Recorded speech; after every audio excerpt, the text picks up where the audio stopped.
Welcome, and thank you for joining us today. My name is Ebonee Williams. I am the Director of Virtual Experience and Peer Engagement Initiatives here at UC San Diego. I will be your moderator this evening.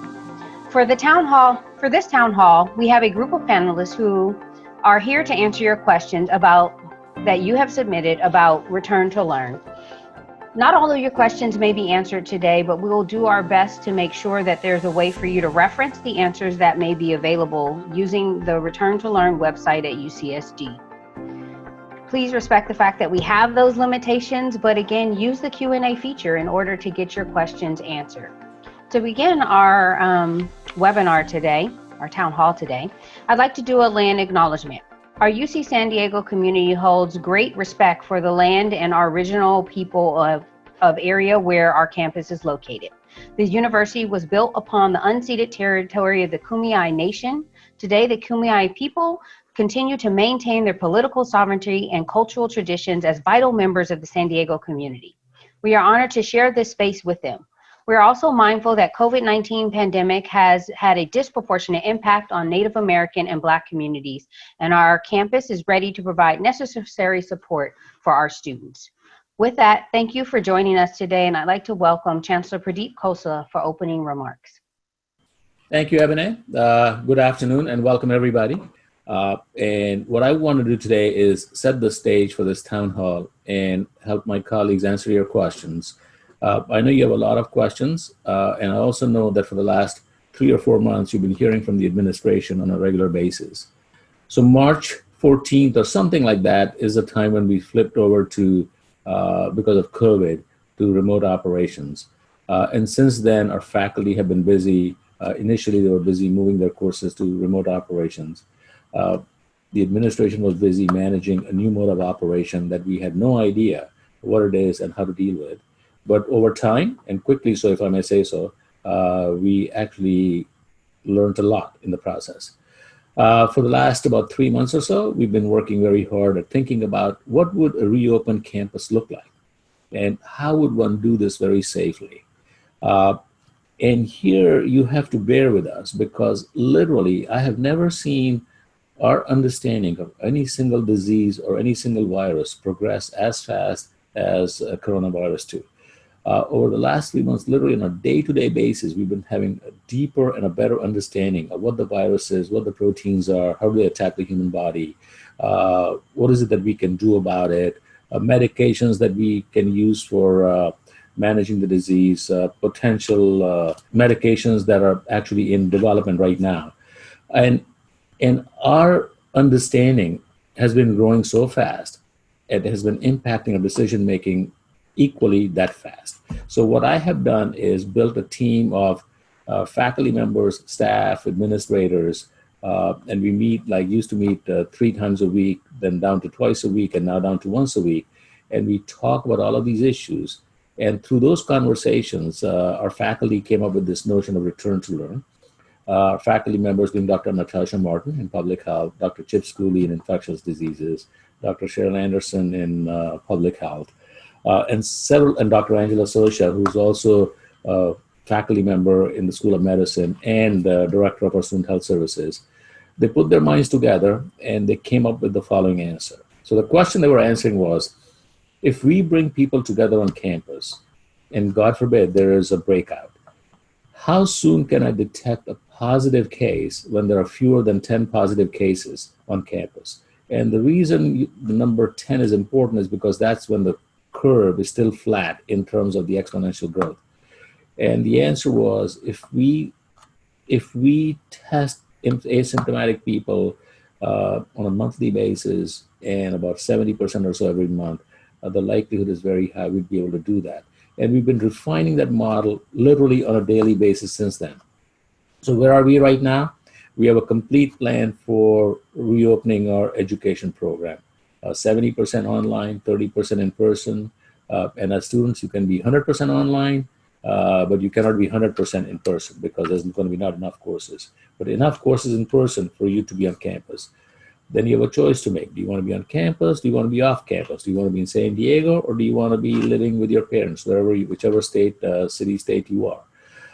And all of those options are open to you. What we are able to tell you is if you choose to come to San Diego and if you choose to live on campus, then we have a complete program of testing, tracing, tracking, and isolation in place, which we think is going to keep our campus, create a bubble around our campus, and keep the campus safer than the outside vicinity. So thank you very much for listening to us. I want to hand this over back to Ebonee. I want to say thank you to our faculty members whose decisions and recommendations to me are informed by science, by pragmatic understanding, and by literally more and more scientific understanding and knowledge that's created daily basis, and much of it on our campus, literally. So back to you, Dr. Williams. Thank you so much, Chancellor Khosla. With that, I'd like to welcome the host of our town hall, Vice Chancellor of Student Affairs, Dr. Alysson Satterlund. Thank you, Dr. Williams. Good evening, everybody. First, I want to thank our students for being here tonight. We know that you are incredibly busy and extend to you a warm welcome, and a thank you to my colleagues for bringing this town hall to fruition and sharing their time and expertise this evening. I also want to acknowledge how challenging the pandemic has been. We know that many of us have had loved ones negatively impacted by COVID-19, and certainly the educational year dramatically disruptive. As a mom of a UC sophomore, I also understand how complicated and frustrating this coming academic year is, and that the start of the school year will be very different than we had anticipated this time last year. So tonight we are working to provide as many details as possible for you to answer as many questions as we can. Some we may not have answers to, but we will do our best to provide you with timely information, with facts and science, so you can make informed decisions. And also we want to ask, as we move forward in tonight's conversation and into the coming academic year, for your support in wearing face coverings, participating in daily symptom screening, practicing physical distancing both on and off campus, and thinking about the health and well-being of your roommates, your friends, your neighbors, faculty and staff, and those that you work alongside. So let's get started answering those questions. Thank you, Dr. Williams. I'm handing it back over to you. Thank you, Vice Chancellor Satterlund. Next, I'd like to welcome two of our panelists. They're assistant vice chancellors. They work within student affairs. They cover the areas of student life and student resources. Tonight, we'll be joined shortly with our assistant vice chancellor of student affairs in student life, Patty Patricia Mahaffey, and our assistant vice chancellor of student retention and success, Maruth Figueroa, to give you some remarks on what they are responsible for and how they're supporting your choice in whatever you choose for the fall.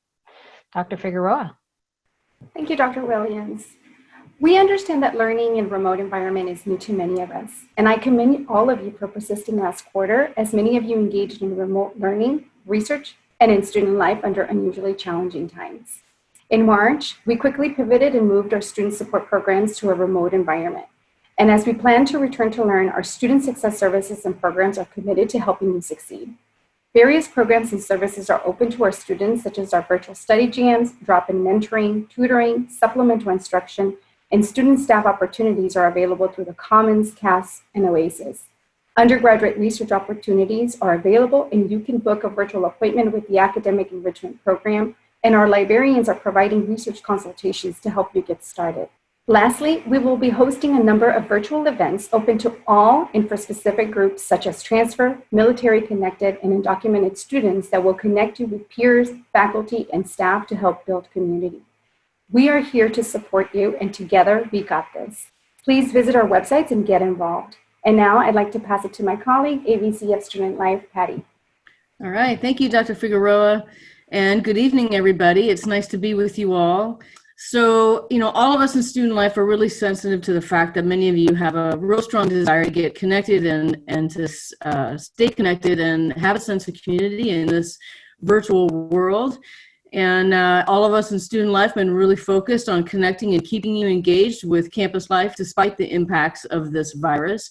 And believe me, we would all like to be together, but together we can work through this. And so I wanted to give you some updates just about what's happening in student life into the start of the year. So first off, our Art Power program has planned virtual performances for you that you won't want to miss. Includes comedians, film screenings, dance. Our Basic Needs Hub has stayed open throughout this entire pandemic.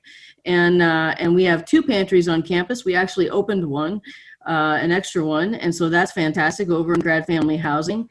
Many of our programs are available virtually in the iLead program and the Dialogue programs. And our student organization advisors are available for consultation and advising virtually.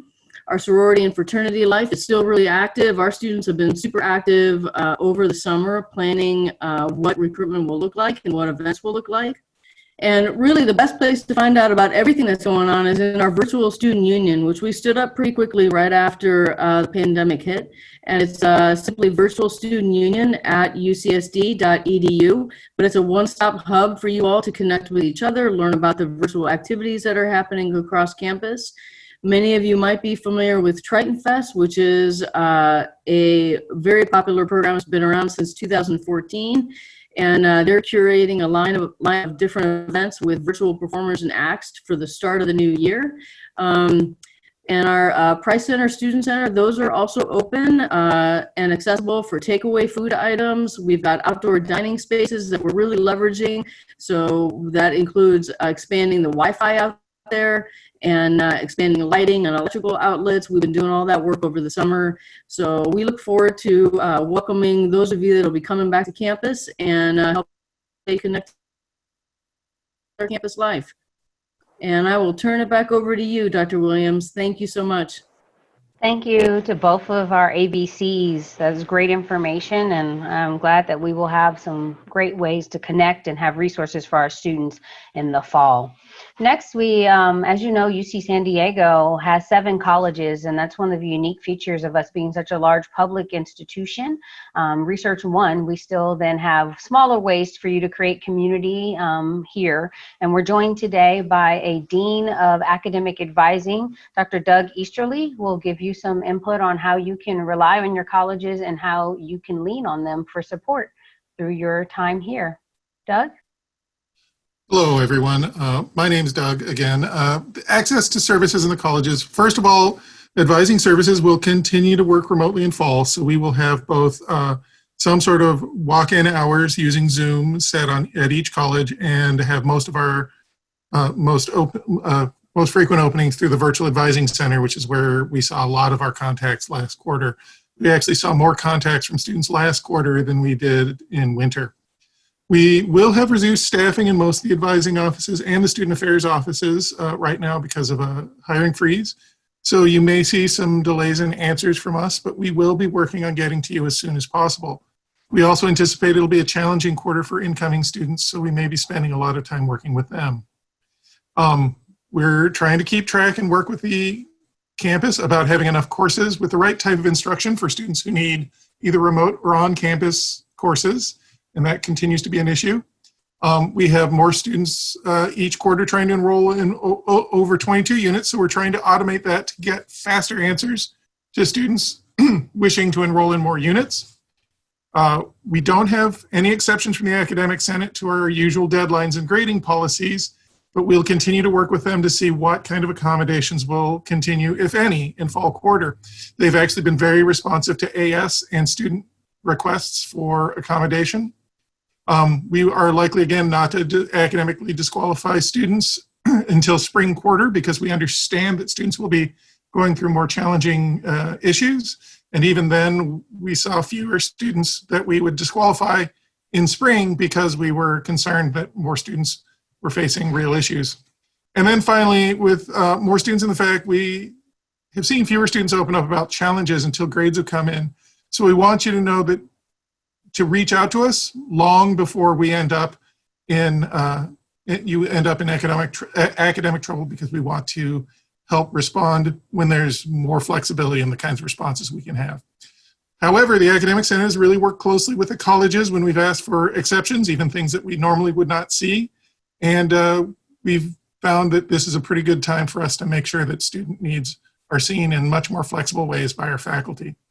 The colleges are also going to have much more involvement through virtual means, and each of your colleges will be reaching out to you regularly with online programming, and as we figure out what on-campus programming will look like for the students on campus programming as well. Thank you, Dr. Williams. Back to you. Thank you so much, Doug. It was nice to hear from you, and I'm sure that our students will be supported, as always, by our colleges in academic advising.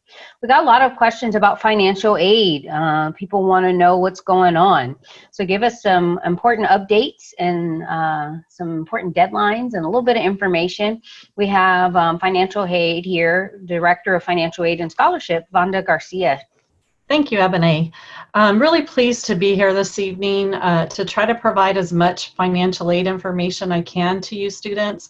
I know the money piece is very important in you obtaining your education, so I want to be sure again that you have the most up-to-date information. The first thing that I'm happy to clarify for students, there was a bit of a rumor that got started on social media and it took off. I want to assure all of you that there have been no cuts to financial aid funding. We have as much money as we always have, and we have a little extra reserve that we'll be able to save for additional appeals for students and families who are experiencing a loss of income due to COVID. So we have our appeals listed on our appeal forms listed on our website. However, there are no cuts. And along with that rumor also spread that all students have to submit a lease agreement. That is actually not true either.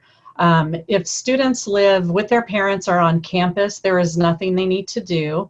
And then for other students who indicated they would be living off campus, some students, not all students, it's a verification process that we complete every year.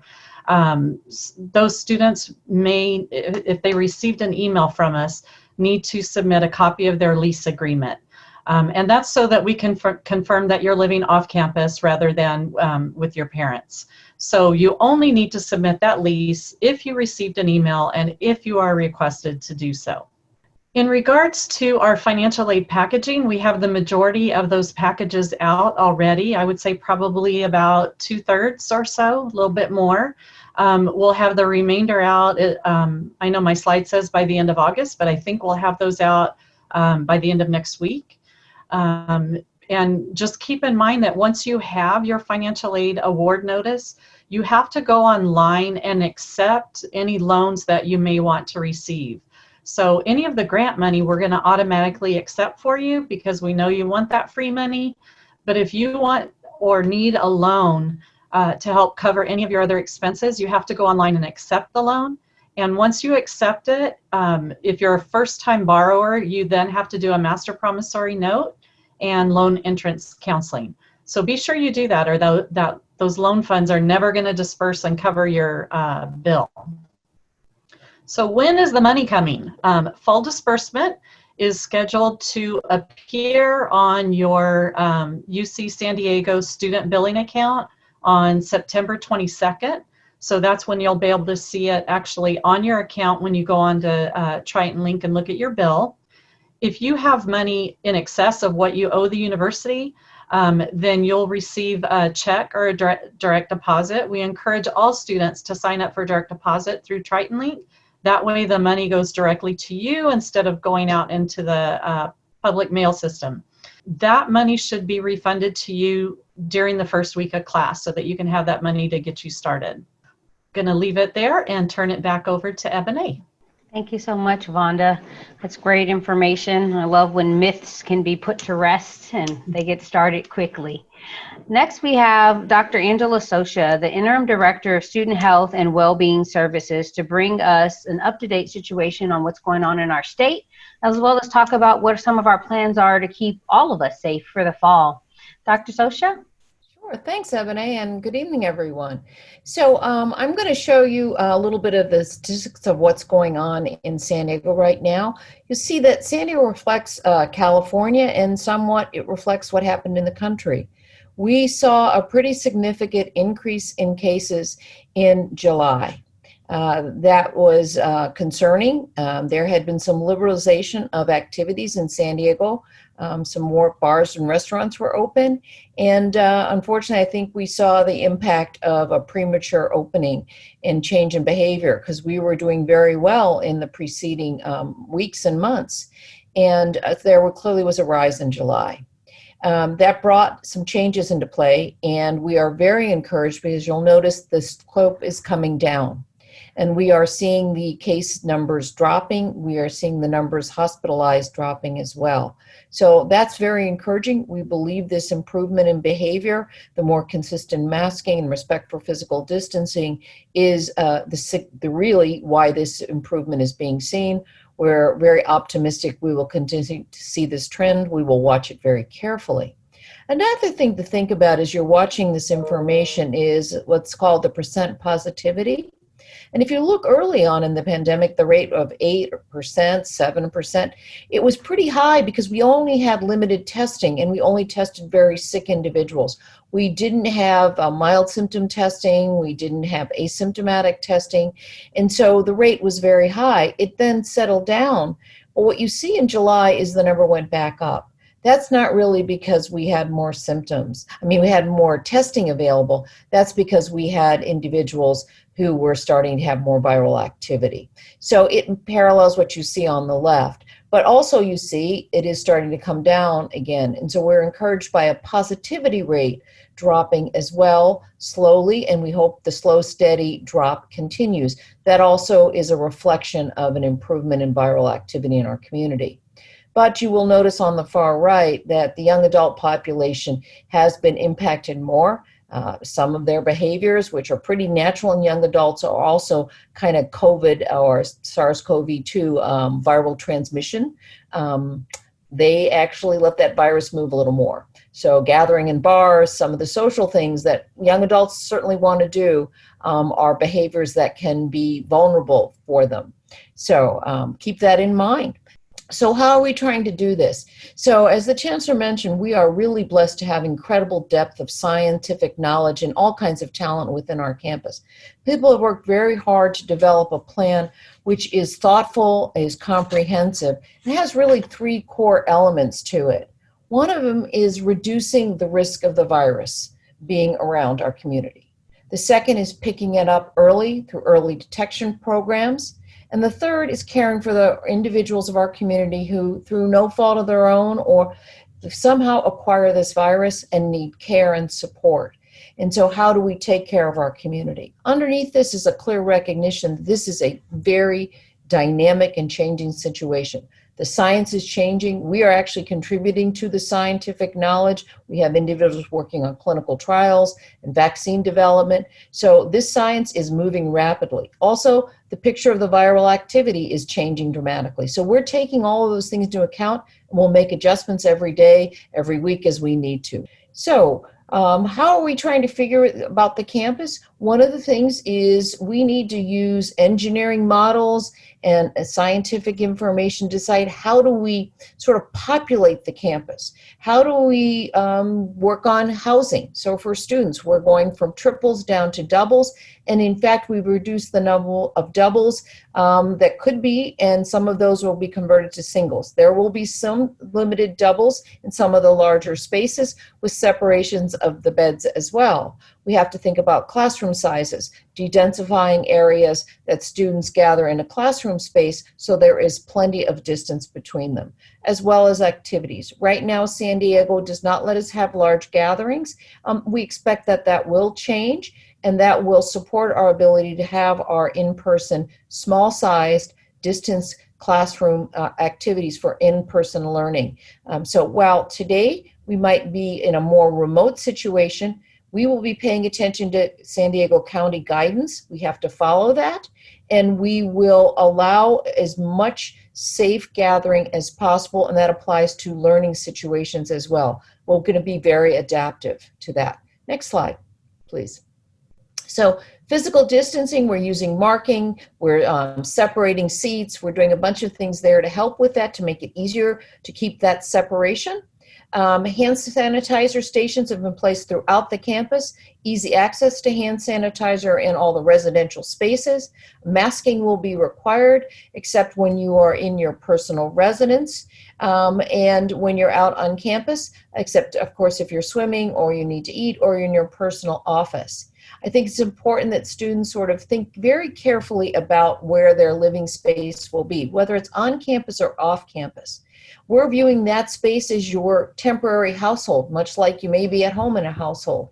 And in that space, we're telling students you don't have to mask continuously because it is hard to mask 24 hours a day. It's almost impossible. But within your residence, your little bubble, we're saying you can have your mask off.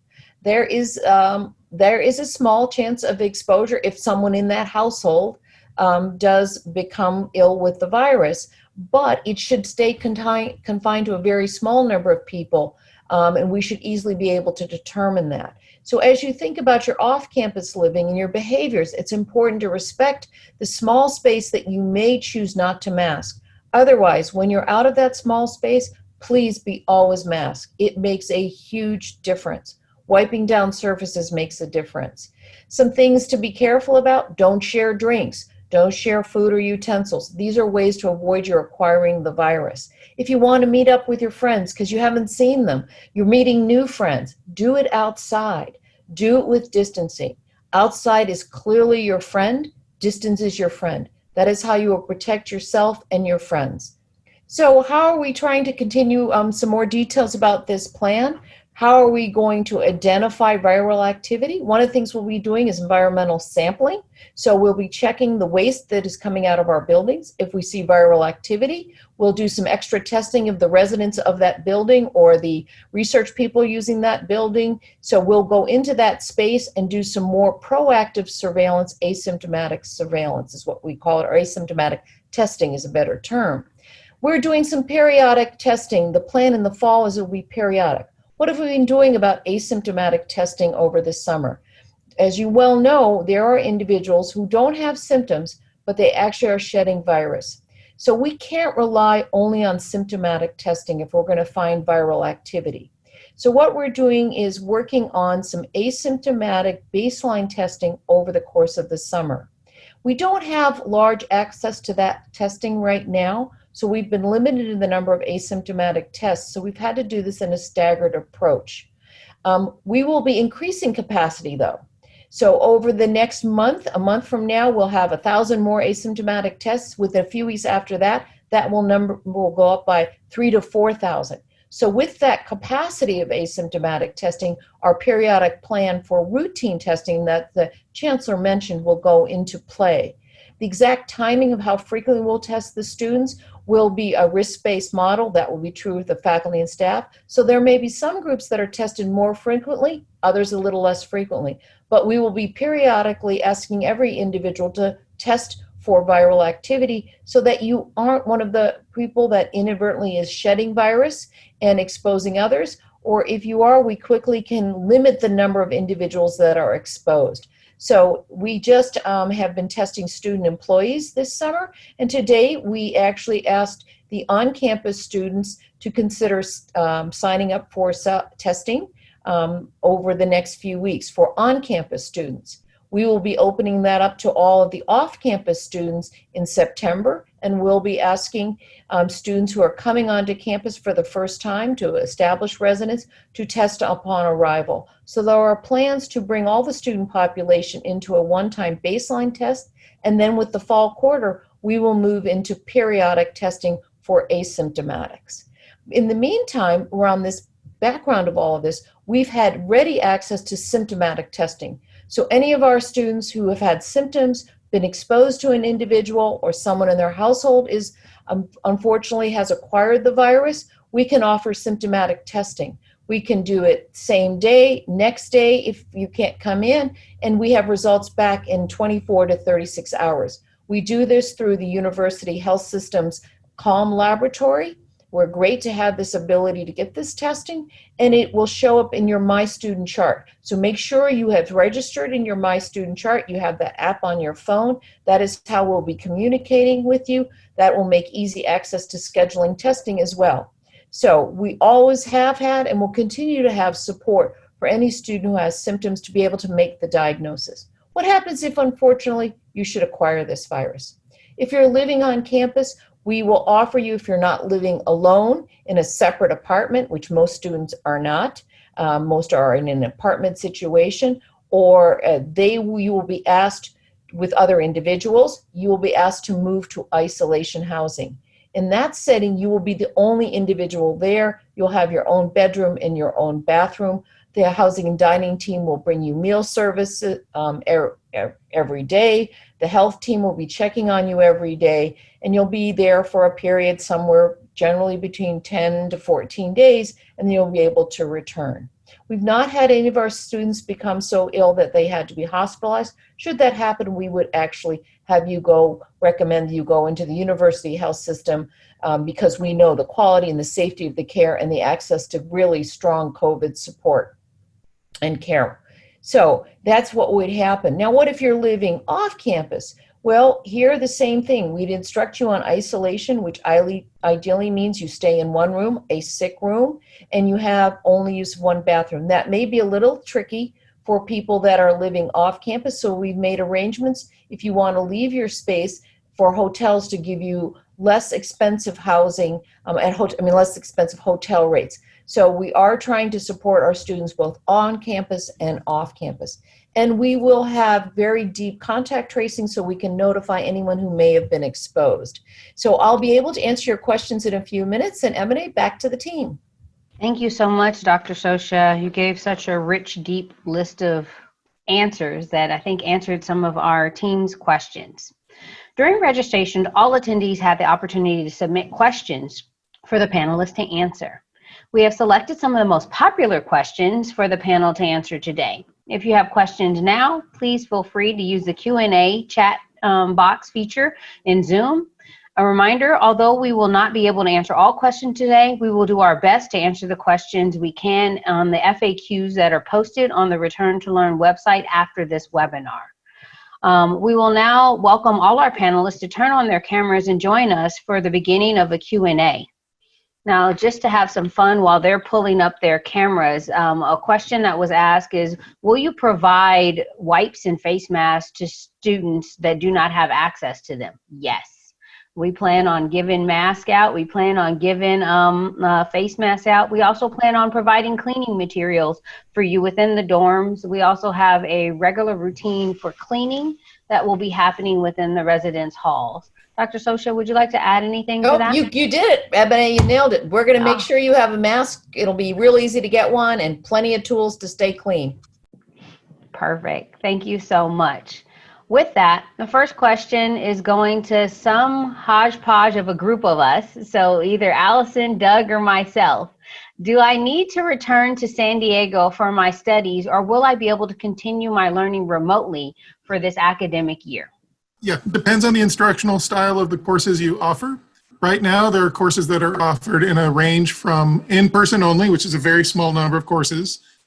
Courses that are marked as in-person, but will offer asynchronous options for doing some of the coursework offline. And then there are the courses that are either hybrid, which have a combination of what would be the same as the in-person. They'll record a lecture and they might present lecture or discussion on campus, or a large number of courses that will just be online.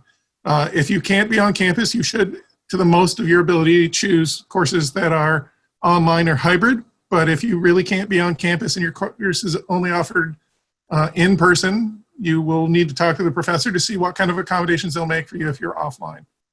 Perfect. There's not much more to add there. UCSD is working really hard to make sure you have the options to get your degree and move forward, doing what's best for you and your family to be safe. So next question. This is a fun one. Is outdoor teaching being considered for small classes to meet in person? So our faculty were the first to ask if we could meet outside. Like, I'd love to meet my class and meet them outside. So our the team that the Chancellor spoke of has come together to really evaluate if that's safe, if that's possible, and what technology may be necessary. We do happen to have a campus in a very beautiful climate, and so outside is something that's very much so something we will look into. As you know, this year we are launched in our Division I space, and so even our teams are looking at how they can train together and exercise together. And so similarly, we'll look to see if that's possible before fall starts. And so pay attention to what your faculty send out and find out if you'll be able to meet outside. All right, next question. This was going to our student leaders, is it either Kimberly or Quinn? In addition to these town halls, how is the Return to Learn program actively engaging with students for student input? The task force and committees that have been talked about this entire town hall, there's always an undergrad and a grad representative on these task force.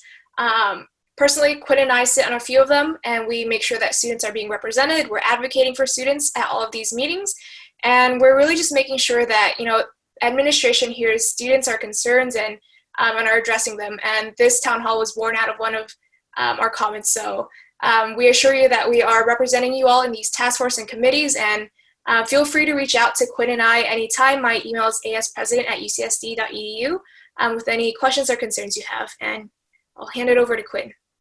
Yeah, so thank you for that, Kimberly. Just to add on, both Kimberly and myself are, on the educational task force, and myself, I'm on the research continuity task force, since I know a lot of graduate students are involved in research, and so we have that aspect covered.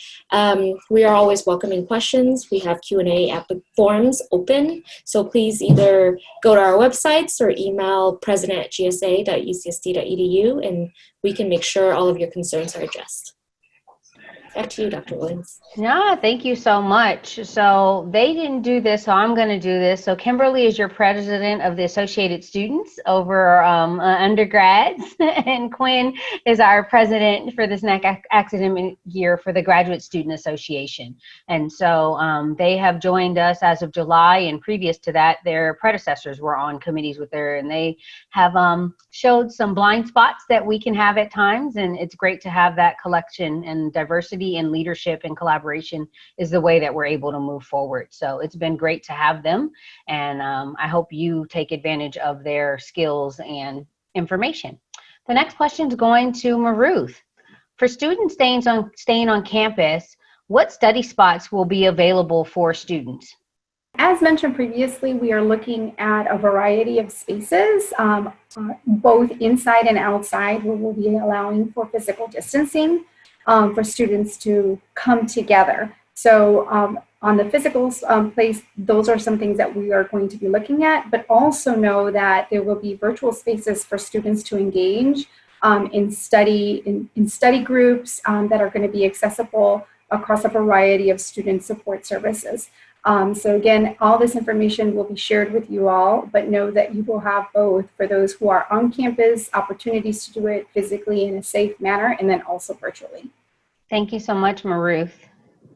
Okay, just making sure. Sometimes they have something to add. The next question is going to Doug. Doug, as our college representative, I'm hoping you know this one. When will students be notified of their move-in date and time so they can make travel arrangements? That information should be going out shortly. I haven't checked the date because we've moved back a lot of our plans for housing announcements as we've been changing. So since the county order came out just a few days ago, we're going to need to catch up on what our housing numbers are going to look like. So soon, unless the county gives us another order that changes the rules. In general, they will receive an email that will let them know what time and when as soon as it's possible, and that should be coming from their colleges, correct? Correct. Excellent. Thank you. Angela, how regular will COVID testing be for students if student is going to take face-to-face classes or in-person classes? I love that they call it face-to-face. Right. That's one of the risk things we'll be taking into account to figure is should that be an every 2-week and every 4-week process. It'll be driven partly by the viral activity we're seeing in our asymptomatic surveillance so that we have the ability to turn it on, make it more frequent, or make it less frequent. But I suspect everybody will probably be tested no less than once a month. There will be some individuals that may be tested more frequently.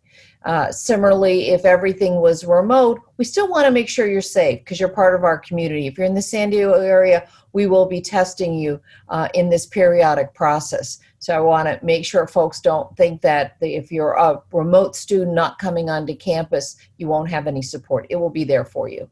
Great, thank you. Maruth, I'm coming back to you. How can students engage more with faculty members in this remote setting? So as I had previously shared, we have a variety of programs that are available through our student success areas that will connect students, that will connect you with our faculty. And so there will be various opportunities to do that, as there will be opportunities to connect with your faculty through office hours that will be listed on your syllabus, whether they're virtual, by phone or in person. So definitely visit our websites, our web links to find out ways that you can get connected and engaged with faculty. But there will be a lot of ways, specifically for those of you who are interested in continuing your research. That is something that we are committed to continuing to do in the fall quarter.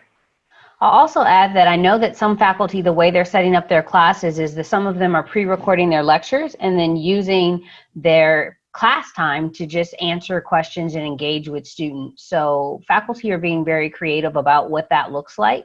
So on top of everything that Maruth just shared, just know that each faculty may approach this differently and each subject will have different opportunities for that engagement, but they are committed to being connected and we're all in this together.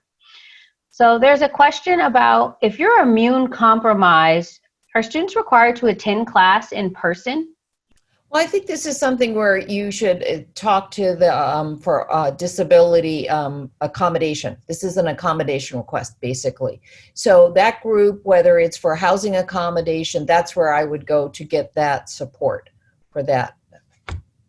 And then I've also heard our ABC, who's not on here, Carlos Jensen of Educational Innovation, say if you are immune compromised and don't need to take an in-person class, don't sign up for remote or hybrid. That way you can support yourself. So yep. We have worked really hard to provide as many options as possible to ensure that students are able to progress towards a degree and keep themselves as safe as possible. And if you use that pathway, the housing and dining team will assign you to a signal, but please go and ask for the accommodation. Great, thank you so much. On that note, I'm going to cheat and ask a question before I come to Vonda and Doug for my next question. There was a question about if you get, I think it was like, can your food be delivered to your room using dine-in dollars? My understanding, and Alysson, can you help me with this? Because I know we don't have HDH on here, is yes. Is that true? That's my understanding, that HDH has made this accommodation both because students love the convenience. This was actually, I think, something that we were doing on a smaller scale before we moved remotely. And also it allows HDH, our frontline essential team members, also to be a little bit safer in their work environment too. So I might have to throw this also to Kimberly and Quinn, who maybe can either support this answer or tell me I'm way off. I personally have no idea if you are allowed to use dining dollars. When I was on campus, I just did it through the app that we have, and I would have to pick it up myself. The delivery service, unfortunately for me, was not available when we were there, so we still had to walk back and forth to the dining halls. But we can follow up on that question for you with HDH. And I can also assure you that if you are in quarantine or isolation on campus, the food will be brought to you. No question there. Thank you. Doug, coming to you with a support from Vonda. Will taking remote classes affect financial aid? For most students, enrollment in classes is enrollment in classes.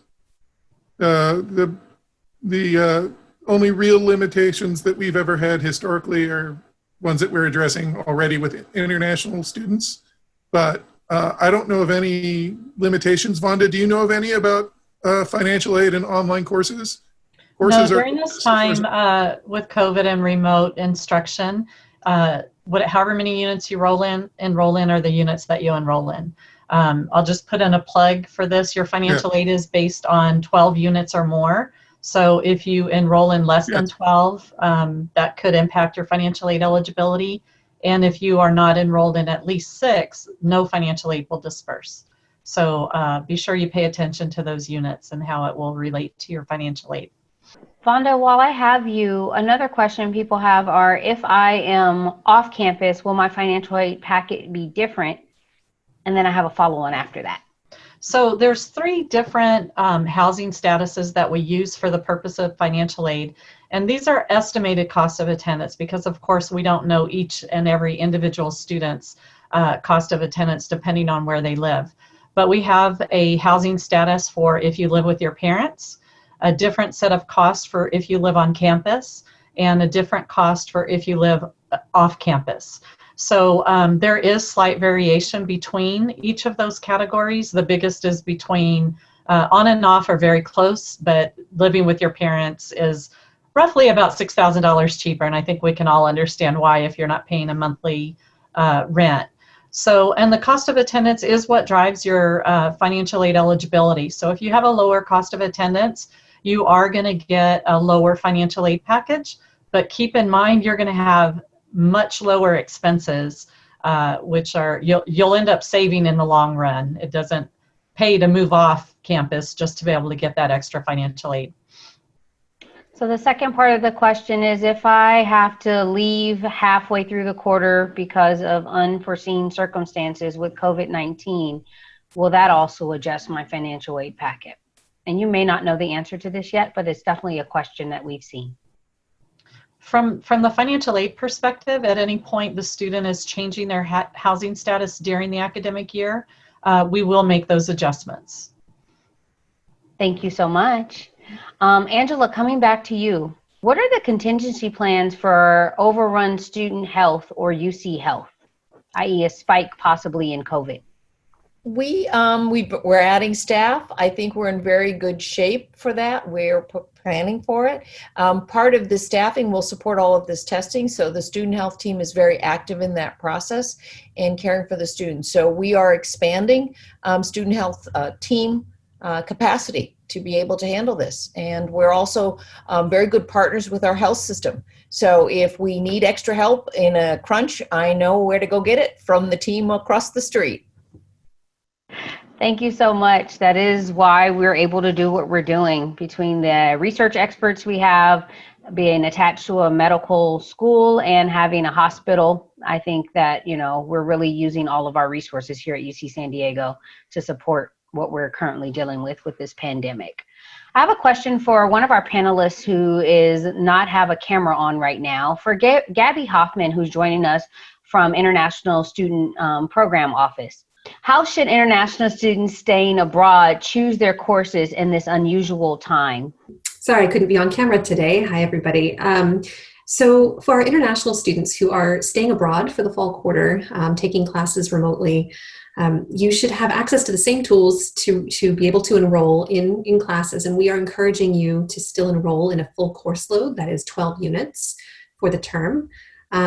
We know there are complications and there's been confusion with visa paperwork, what visa paperwork you might need or not need for the fall. We are sending out communication to our students, or we have been. There's also information on our site about what type of paperwork you do or do not need for the fall term that we can assist you with. But in general, you should have access to the same tools to be able to enroll in your classes. And I'll have Doug answer this as well, but there is also availability of asynchronous instruction. So we know the time difference is a big factor for our students, but online courses are being taught asynchronously as well, so you're able to access those at different times. And I might pass that over to you, Doug, to talk about that maybe some more.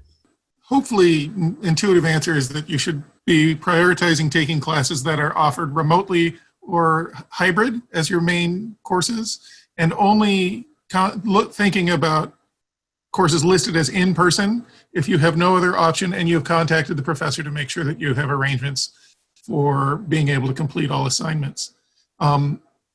As Gabby pointed out, we will be making asynchronous courses available with the intended design of our online courses and our hybrid courses, because we're assuming that students will be doing most or all of their coursework remotely. So those are the courses you should focus on when you choose your 12 units, rather than trying to cram in a remote experience on a course that's designed for in-person instruction. Courses that are offered in-person only as labs should definitely not be on your list of choices, and we'll find a way for you to fit that in when you're on campus. Hope that helps. I hope so too, Doug. And Gabby, thank you so much, Gabby. And we appreciate your wisdom for that. Angela, coming back for you, for classes planned as in-person for the fall, is there any criteria for which we will switch to fully remote? If we were to have a county requirement that by the language of that requirement precluded classes, we would have to switch to remote as long as that stayed in place. We don't expect that to last an entire quarter. We're quite optimistic and hopeful that it won't even be at the start of our quarter. But if in the process this fall that should happen, we would go to remote during that window. We would not necessarily change any other classes will continue, the remote classes, the living arrangements, everything else will stay in place. We'll stay as remote as long as we have to, and then we'll switch back to in-person as soon as we can.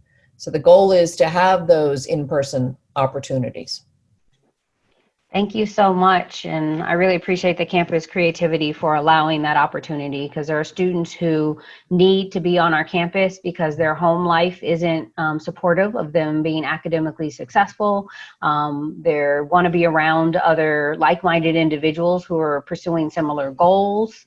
There's several reasons why people may choose to be on or off campus, and the fact that we're allowing them to make that choice with their families in mind during this very strange time, I think is as helpful as is helpful, right?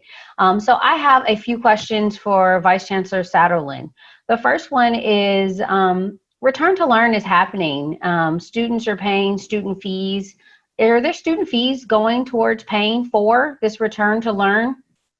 Ebonee, that's a really important question, and we've heard that that is a rumor in our community. No, student fees on tuition dollars are not being directed to support return to learn. We have Campus Central dollars and donor gifts to support the science behind return to learn. So thank you for letting me address that. No, thank you. Kimberly brought it to our attention. So this is all collaborative. I really appreciate it. And the next question I have is, if students don't want to wear their mask and aren't wearing their mask, what will we be able to do to support the safety of the other students around? As we know that wearing a mask is a best practice. And with the guidelines that came out from the governor, we're in compliance with all the things they were listed because we were already doing them. So what will we be doing in the fall to support that? Well, there are a number of educational and awareness efforts first and foremost, because we're coming at this from a place that if someone doesn't have a mask, maybe they're not aware of what the expectations are on our campus, or they don't have the resources to have ready access to a mask. So providing students with masks and cleaning materials as necessary, and also again from a place of education and awareness. If we have a student who is, after a conversation and after been providing supplies related to health and well-being, who is engaged intentionally in super spreading behaviors, then they will be subject to the Student Conduct Code, which does allow me to authorize the Student Conduct Code both on and off campus to address that behavior. Particularly because it has direct impacts on the health and safety of other members of our community.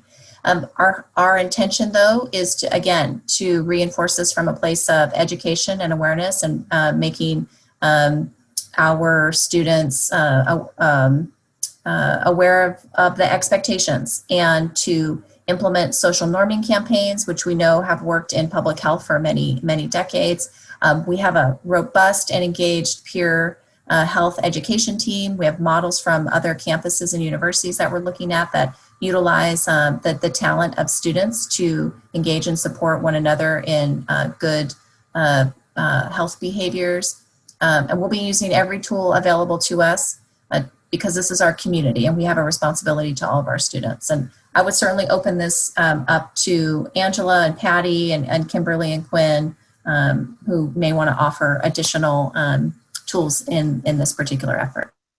I think we're really encouraged by the good behavior we're seeing, that the students have really embraced this. We have almost 3,000 students living on campus now. And the fact that we're not having outbreaks, we're not having problems, really speaks to the sense of responsibility and commitment the students have to their own health as well as the rest of the campus community. So we're hoping this is really pretty minimal. I think we've got incredibly bright, smart students. They ask tough questions and they understand that wearing a mask is the only smart and rational thing to do. We do have to realize we have some hearing impaired individuals. There are masks that allow for visual communication with clear space. So, and it's not so much for them, it's for the colleagues they interact with. So if we need to give them some masks so they can provide others so their communication can go on, I think, we want to make every effort for individuals to mask and communicate effectively. But I'm not as worried that we won't have students cooperate, because I've seen some really great behavior. But Kim and Quinn can talk about their colleagues and what they're seeing on the campus. I'm going to assume Kimberly and Quinn have nothing to say at this time around masking, and think that our students are going to do the amazing job that we predicted that they will do. Is that, silence is agreement. All right, good. All right. That's fine. Going to Patty, what facilities on campus will be open, such as libraries, price center, bookstore? So, we would love to open up all the facilities, but as you've heard tonight already, we're really following public health guidelines, county health guidelines, and we will open facilities and spaces as we're able to do that safely. So, for instance, the pool is open, but the basketball courts are not. And so it just depends on what the activity is, what the space looks like, if we can physically distance and gather in any kind of safe way per county guidelines. And so it really comes down to that, and we'll be making those decisions as we can. Thank you, Patty. I'll also just add that the services and the resources for the library have all been moved. Many of them have been moved online. So they've done a great job with that. So check out the library's online website to access some resources there. Yeah, they're letting you meet with a librarian, and over 50% of our collection is online right now. So that's great. I'd also like to say, because Patty's muted, I think that the pools are open because she likes swimming. I still haven't figured out how to get the basketball courts open, but she's muted right now. So I just figured I'd sneak that in. Now I have a question for Angela. Do we disclose infection rates of COVID within our campus? If so, when and how can we find this data? It's interesting. Some of us were on a call early today. We are going to be creating a view of viral activity on the campus. It will be going live probably within a week or so. It will not identify individuals. I think it's an important thing to treat your test results as confidential health information. And that's very important to us. It is not public information. But aggregate information, de-identified information is quite useful. And we do use that to guide our decisions, but we'll be creating a more visible to the community and the public, kind of what we're seeing in terms of viral activity amongst our campus community. So that should be out pretty soon. Thank you so much. I think everyone will find that beneficial and appreciate the privacy as well as people navigate these different waters. Alysson, we have a question coming to you. How will traveling on and off campus work? Will there be restrictions for limiting public access to our campus? I want to remind our students that our campus is a public university, a public campus. We are a destination campus. We will be asking anybody who's on our campus to wear face coverings, to practice physical distancing, to honor the expectations that have been outlined by the county and our campus as it relates to if you're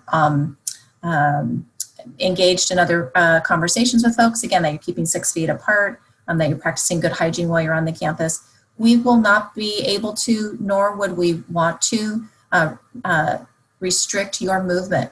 But we are asking and expecting that you will practice what we have been as a country and as a globe asking all of our humans to engage in these practices that reduce the spread of COVID-19.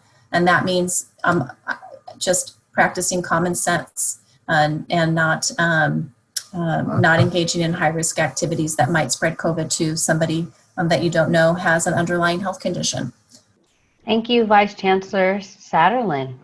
It looks like we've answered the big chunk of themed questions that we had collected for this time. I'd like to offer before we close, if Kimberly or Quinn have a question, like I'd give you guys like the golden ticket. If you have a question you'd like to ask of us, you can ask on behalf of your peers. Okay, I do have a question actually. A lot of my peers from arts and the arts, specifically music and performing arts, are really struggling to figure out how they're going to be able to perform or record, especially in the tiny studios. And so is there a plan in place? I think they would like to know, is there a plan in place for those students to be able to perform or do that sort of research that is critical to their work? Whereas I can just go back to lab, they are having some more difficulty with that. I'm not clear that we have a full plan, but I do know under AVC Mahaffey, under Patty, the, what is that? The Loft has created some great opportunities and have offered some of their services for us to record material for. So there may be something that we could collaborate with those departments to make happen. But it's a great question that we're happy to take back to our Educational Continuity Committee and have them get an answer back to you. Does anybody else want to add anything to that, or did I cover it? Okay, I agree. All right, thank you, Quinn. Kimberly, would you like your golden ticket, or are you okay for now because I answered one of yours earlier? Do I get a rain check? We'll think about it. No, of course, of course. Well, I really appreciate everyone.